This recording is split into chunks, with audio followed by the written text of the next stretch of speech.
यहाँ मुझे अभी दिनेश जी मिले, जिन्होंने मुझे बहुत अच्छी जानकारी दी और बताया कि इस जगह का नाम पुष्कर क्यों पड़ा और ब्रह्मा जी के इस टेंपल का बनने का क्या रहस्य था।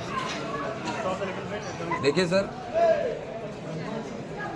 पुष्कर जिसके लिए यहाँ यात्रीगण आते हैं कि चलो पुष्कर, चलो पुष्कर। पुष्कर जी नाम से हमारे यहाँ पर कोई मंदिर, मूर्ति, कोई टेंपल, कोई प्रतिमा नहीं। पुष्कर जी जो नाम है वो ब्रह्मा जी के इस पवित्र पूज्य जल सरोवर का है। जैसे गंगा हरिद्वार का पवित्र पूज्य जल है, उसी प्रकार पुष्कर जी ब्रह्मा जी के इस पवित्र जल सरोवर का नाम है।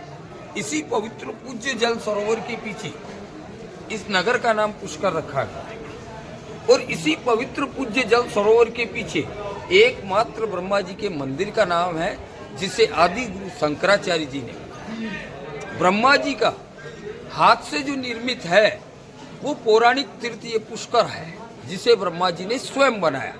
कैसे बनाया? सिंपल दो शब्दों से, पुष्प प्लस कर दोनों को संधि किया तो एक संस्कृत का शब्द बना पुष्कर, जो इस नगर का नाम रखा गया।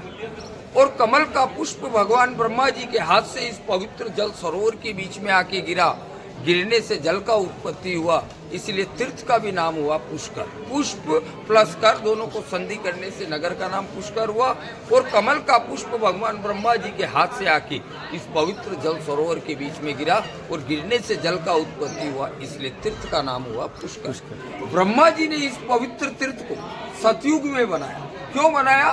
कि इस मृत्यु लोक में शिव का धाम काशी था, विष्णु का धाम गया था, ब्रह्मा जी का कोई पवित्र धाम नहीं था।